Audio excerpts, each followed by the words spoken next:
Since the family has lived in Nur Shams refugee camp. Now Amjad and his children are reliving the trauma of displacement. His parents, grandparents got displaced in 1948. I grew up here. Now I can't even get in and see my house. I'm overlooking the camp from this hill, but I'm not allowed to go to my home. I can't even go to the cemetery to visit my brother. Look at that. All food, medicine, and fuel into Gaza has been suspended until further notice. Camp and what it stands for. Residents say Israeli forces are demolishing homes to widen camp streets, a tactic Israel previously used in other refugee camps.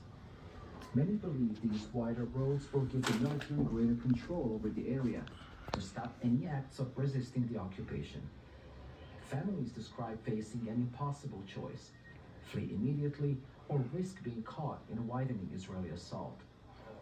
Decades of memories reduced to whatever they could carry in the moments of evacuation.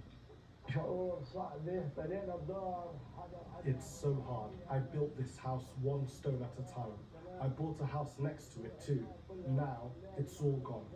We left, not knowing where we'll go. If they don't want us here, they can send us back to our original village, Sabarin, near Haifa. Can't go back to your original village. They are clearing that out. During the holy month of Look at that. Ramadan, normally a time for family gatherings and prayer. Instead, these families find themselves scattered across the occupied West Bank, deepening their sense of loss. Local Palestinian officials say nearly 90% of residents from Nur Shams, Tulkarem, and Jenin refugee camps have now been forced from their homes, with the Israeli defense minister ordering troops to remain in the occupied West Bank for a year. Many here see no end in sight. Some wait for the day they can return to the camp. Others face the grim reality that they may have no home to come back to. Axel Zamovich, Al Jazeera. The UN High Commissioner for Human Rights, Volker Turk, says Israel must cease its military campaign in occupied West Bank.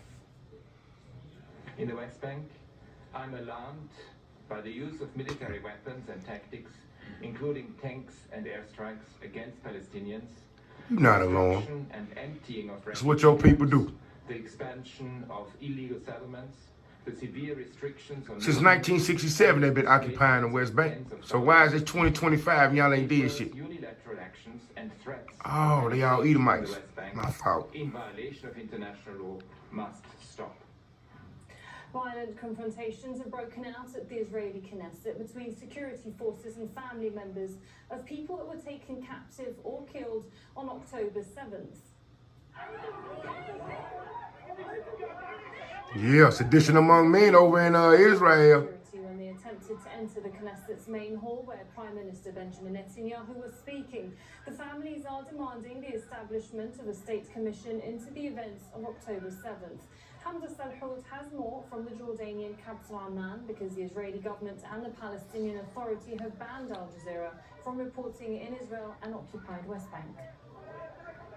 Well, these family members were going to essentially watch, finally, Benjamin Netanyahu give answers as to why there hasn't been a state commission that's been established to look into Israel's security failures on October the 7th. Because they allowed it to happen. To Now watch his response. They were barred by the Knesset guards in the parliament building, which turned out into violent confrontations. You can even see in some of these images the family members of captives being dragged to the ground, being shoved, and not letting them in. Ultimately, they were let in to watch what the Israeli Prime Minister was going to say, and now the Speaker of the Knesset, Amir Ohana, has called for an investigation as to how and why this happened.